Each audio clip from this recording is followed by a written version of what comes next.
So আমি এই ভিডিওতে হচ্ছে মেইনলি কন্ডিশনাল প্রবাবিলিটির কনসেপ্টটা এক্সপ্লেন করব। কিছু প্রবলেমস অবভিয়াসলি থাকবে, প্রবলেম সলভ করলে আমরা ভালো বুঝতে পারি একটা কনসেপ্ট।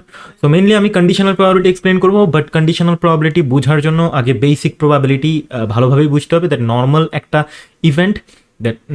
একটা ইভেন্ট ঘটার প্রবাবিলিটি একটা স্যাম্পল স্পেসের মধ্যে, স্যাম্পল স্পেসে যদি অনেকগুলো ইভেন্ট থাকে, লেটস সে স্যাম্পল স্পেসে যদি এস সংখ্যক ইভেন্ট থাকে, দেন তার মধ্যে থেকে ই সংখ্যক ইভেন্ট ঘটার প্রবাবিলিটি হচ্ছে ই ডিভাইডেড বাই এস, বা এস যদি স্যাম্পল স্পেস হয়, এস এর যতটা ইভেন্ট আছে এস এর সাইজ, আর উপরে হচ্ছে ই এর সাইজ হচ্ছে ই এর সাইজ দিয়ে এস এর সাইজকে ডিভাইড করলে আমরা একটা লাইকলিহুড কত চান্সেস একটা ইভেন্ট হতে পারে সেটার প্রবাবিলিটি বুঝি।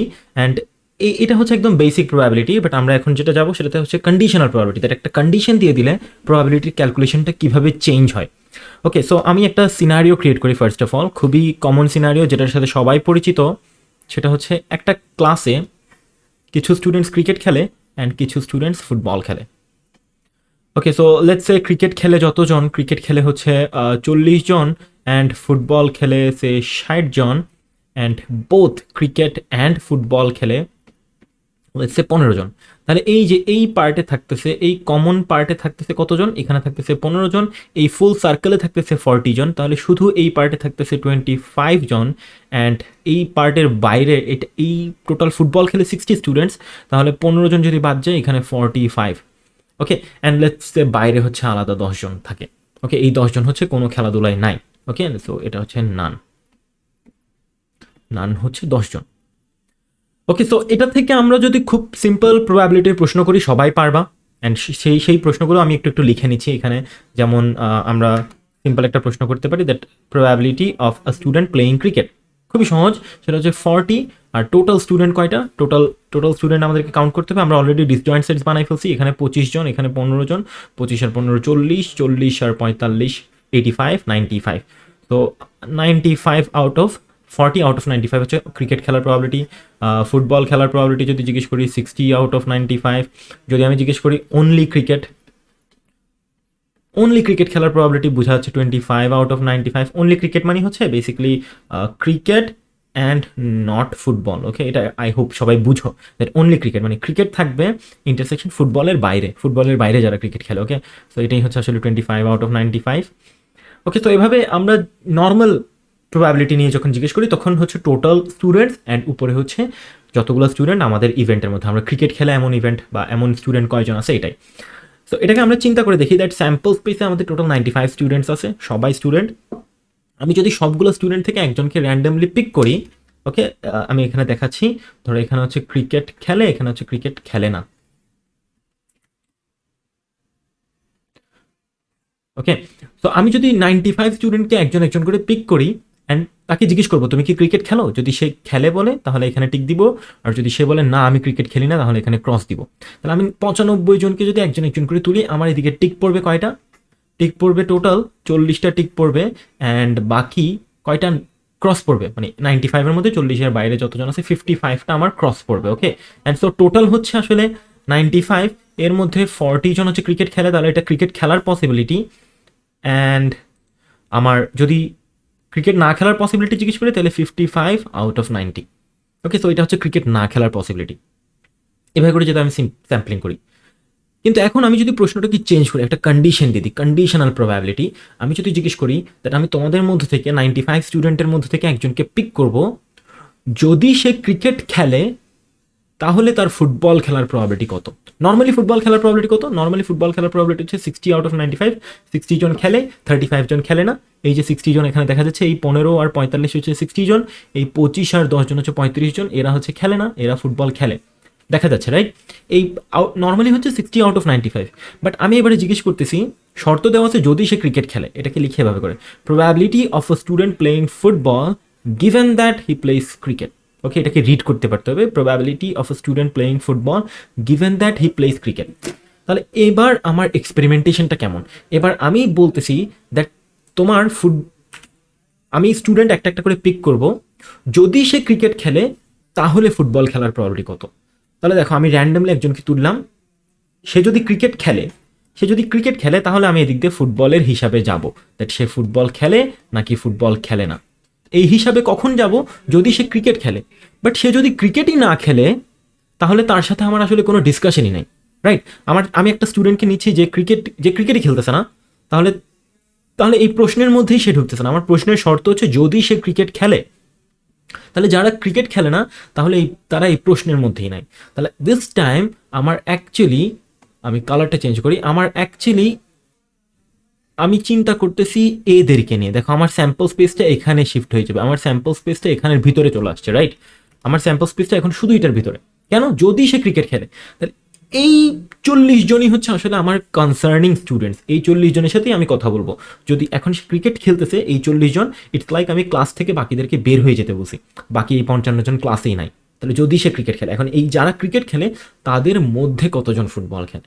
সো প্রশ্নটা হচ্ছে যদি সে ক্রিকেট খেলে তাহলে ফুটবল খেলার পসিবিলিটি কত? যদি সে ক্রিকেটই না খেলে তাহলে তো সে আমার প্রশ্নের কনসার্নের বাইরে, সে আমার স্যাম্পল স্পেসের বাইরে চলে গেছে। আমার স্যাম্পল স্পেস হচ্ছে যারা ক্রিকেট খেলে, এরা। ওকে, তাহলে টোটাল কতজন আসবে? 40 জন। এই 40 জনের মধ্যে এখন ফুটবল খেলবে, দেখবা টিক দিতে থাকবা কয়টা? 15টা টিক দিবা, আর 25টা হচ্ছে ক্রস দিবা। টোটাল কতজন? টোটাল হচ্ছে 40 জন। তাহলে এখানে টোটাল হচ্ছে কোন 40 জন? আসলে এই 15 আর 25, এই 40 জন টোটাল, যাদের মধ্যে ফুটবল খেলে কতজন? 15 জন। খুবই সিম্পল, রাইট? ওকে, সো এটাই হচ্ছে আমার conditional probability, that probability of a student playing football given that he plays cricket. তাহলে আমি শুধু ক্রিকেট যারা খেলে তারাই আমার স্যাম্পল স্পেসে থাকতেছে, তাদের মধ্যে যারা ফুটবল খেলে। Okay, and if you think about it, তাহলে যারা ক্রিকেট খেলে তারা হচ্ছে আসলে এন অফ সি, তাই না? যারা ক্রিকেট খেলে। অ্যান্ড এই 15 জন হচ্ছে যারা খেলে তাদের মধ্যে যারা ফুটবল খেলে।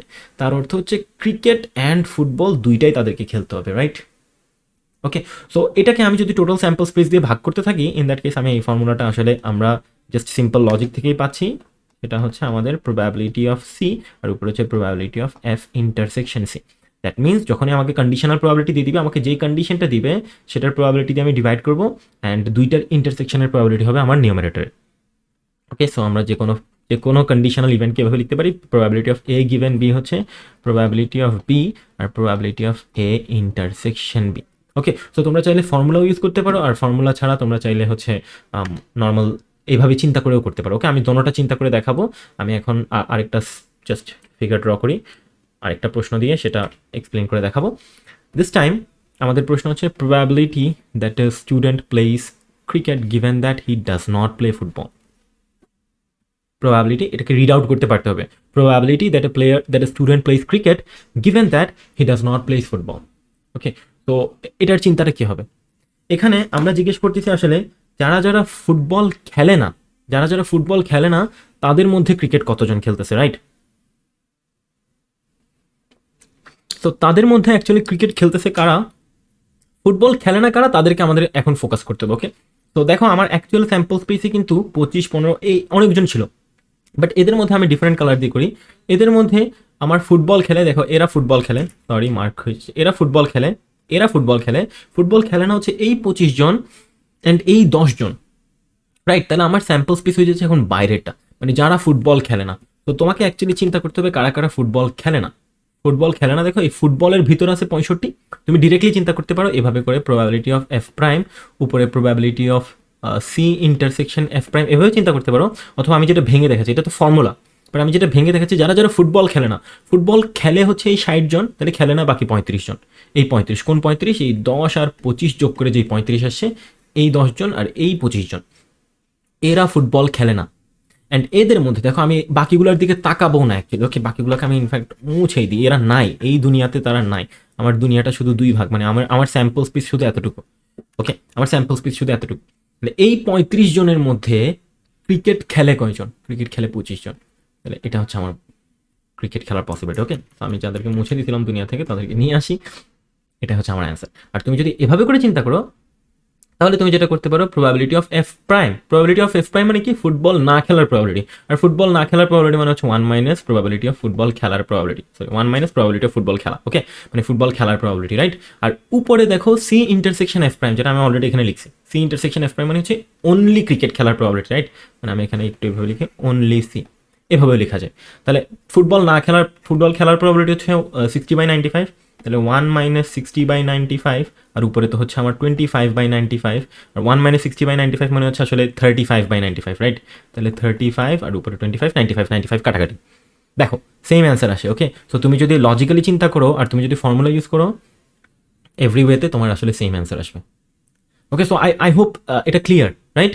সো এভাবে করে কন্ডিশনাল প্রবাবিলিটি অ্যাকচুয়ালি চিন্তা করা অ্যান্ড ফর্মুলা ইউজ করা, এই দুটোটা হচ্ছে কন্ডিশনাল প্রবাবিলিটির একদম বেসিক।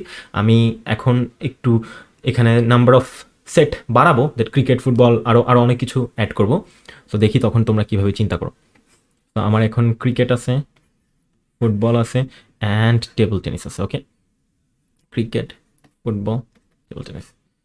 তাহলে লেটস সে ক্রিকেট খেলে হচ্ছে 70 জন, ফুটবল খেলে কিছু কিছু স্টুডেন্ট অনেক বেশি ডিস্টার্ব করতে থাকে, I know. Okay, and football খেলে হচ্ছে 80 জন, টেবল টেনিস খেলে হচ্ছে 90 জন, সবচেয়ে বেশি, খুবই মজার গেম তাই। অ্যান্ড ক্রিকেট অ্যান্ড ফুটবল খেলে সে 25 জন, ফুটবল অ্যান্ড টেবল টেনিস খেলে সে 35 জন, and cricket and table tennis খেলে 32 জন। ওকে, অ্যান্ড অল খেলে সবগুলা মেনশন করে দিলাম, অল খেলে ধরো 10 জন। Okay, so in that case এই পার্টটা হচ্ছে 10, রাইট? এটা হচ্ছে 10। Okay, and cricket and table tennis এটা হচ্ছে 32, তাহলে এই জায়গায় আসতেছে 22। ওকে, আমি সবগুলো ডিসজয়েন্ট সেটগুলো মেনশন করতেছি, তোমরা ইন্টারসেকশনগুলো এখানে জানতো। সো টোটাল বাইরে যদি আমি আরও 8 জনকে দিয়ে দিই, তাহলে টোটালটা তো তোমরা বের করতে পারবা ইনক্লুশন এক্সক্লুশন প্রিন্সিপাল ইউজ করে। তবু আমি লিখে দিই এখানে 70 + 80 + 90 -25 -35 -32 + 10। ওকে, যেটা আসে answer. And then football and table tennis, এই এরিয়াতে ফুটবল অ্যান্ড টেবল টেনিস হচ্ছে 35, মাঝখানে এখানে 10 চলে গেল, তাহলে আর 25 থাকে এখানে। ফুটবল অ্যান্ড ক্রিকেট খেলে 25 জন, এদিক দিয়ে 10 জন চলে গেলে এখানে 15 জন। আচ্ছা, টোটাল ক্রিকেট খেলে 70, এই পুরাটাতে আছে 70-র মধ্যে 22, 15 আর 10। ওকে, তিনটাকে যোগ করলে 22, 32, 42, 47। 70 থেকে 47 সাবট্রাক্ট করলে হচ্ছে 23, তাহলে 23 জন হচ্ছে অনলি ক্রিকেট। এটা খেয়াল করে দেখো, এটা হচ্ছে অনলি ক্রিকেট, এই পার্টটা অনলি ক্রিকেট। অনলি ফুটবল হিসাব করবো 15, 25 হচ্ছে 40, 50, তাহলে এখানে 30 থাকে। অনলি টেবিল টেনিস যদি হিসাব করি 35 আর 20-এ 55, 57, 90 থেকে বিয়োগ করে দিলে 33, রাইট? 33। ওকে, তো 33 হচ্ছে অনলি টেবিল টেনিস। যোগ বিয়োগ একটু কঠিন জিনিস আসলে, মানে প্রবাবিলিটি অনেক সহজ, যোগ বিয়োগ সবচেয়ে বেশি কঠিন, অনেক ভুল হয়ে যায়। তো এখন হচ্ছে আমরা কি করবো, আমি নর্মাল একটা প্রবাবিলিটি যদি জিজ্ঞেস করি, probability of a student playing only cricket কি হবে, 23 আউট অফ এই যে টোটাল যেটা থাকে, এটা হচ্ছে টোটালকে আমি টি বললাম, এই টি, রাইট? এটা খুব সহজ। বাট কন্ডিশনাল প্রবাবিলিটি যখন জিজ্ঞেস করবো, কন্ডিশনাল প্রবাবিলিটি আমি দিচ্ছি এভাবে করে, probability of a student playing cricket given that he plays both football and table tennis. Football and table tennis, football আর টেবিল টেনিস দুইটাই খেললে ক্রিকেট খেলার প্রবাবিলিটি কত? তাহলে এখন আমাকে চিন্তা করতে হবে ফুটবল অ্যান্ড টেবিল টেনিস যারা খেলে তারাই আমার স্যাম্পল স্পেস। তো আমি এখান থেকে দেখো ফুটবল অ্যান্ড টেবিল টেনিস কারা খেলে, এই যে এই পার্টটা, তাই না? আমি এইভাবে করে মার্ক করতেছি, তোমাদের এটা দেখে বোঝা যাওয়ার কথা। ওয়াও, আমি তো ভালো ফিল আপ করি নাই, কারেক্ট কালার, নাইস। ওকে, সো ফুটবল আর টেবিল টেনিস খেলে এই 10 আর 25 এরা, তাই না? ফুটবল অ্যান্ড টেবিল টেনিস, বা তুমি এখান থেকে ডিরেক্টলি পাইতে পারো 35। ফর্মুলা বসাই দিলে, যদি ফর্মুলা বসাই দাও ডিরেক্টলি নিচে 35 চলে আসবে, 35 বাই টোটাল এটা চলে আসবে। আর এখানে আমি দেখতেছি 10 + 35। অ্যান্ড এদের মধ্যে ক্রিকেট খেলে, এদের মধ্যেই ক্রিকেট সার্কেলের মধ্যে যারা আছে তারা হচ্ছে এই 10 জন, রাইট? তাহলে উপরে হচ্ছে 10, তাহলে it's 10 out of 45। I hope it's clear. Okay, আর তোমরা ফর্মুলা ইউজ করেও করতে পারো। ফর্মুলা ইউজ করলে আসবে হচ্ছে নিচে probability of F intersection T, আর উপরে আসবে প্রবাবিলিটি অফ এই সি এর সাথে পুরোটার intersection, C intersection F intersection T. Okay, so আমি এগুলো মুছে আমি একটা প্রশ্ন দিচ্ছি তোমাদের চিন্তা করার জন্য। Let's say probability of cricket and football given that he plays table tennis খেলে, এর মধ্যে তার probability of cricket and football, এগুলো দেখো ফিগারে চিন্তা করতে আসলে মাঝে মাঝে খুব কষ্ট হয়ে যায়। দ্যাট আমি টেবিল টেনিস খেলে, তাহলে এদের মধ্যে ক্রিকেট আর ফুটবল যারা খেলে তারা হচ্ছে এই 10 জন। বাট তুমি যদি ফর্মুলা লিখে ফেলো, ফর্মুলা এই জিনিসটা সহজ, এভাবে করে উপরে সি ইন্টারসেকশন এফ তো আছে, আরও ইন্টারসেকশন টি, বা ইউনিয়নের ক্ষেত্রে অনেক ঝামেলা হয়ে যাবে। Probability of say F given that C union T prime. So এগুলোর ক্ষেত্রে তুমি কোন স্যাম্পল স্পেসে চলে গেছো সেটা চিন্তা করতে অনেক কষ্ট হবে। বাট তুমি যদি ফর্মুলা লিখে ফেলো, that probability of C union T prime and probability of F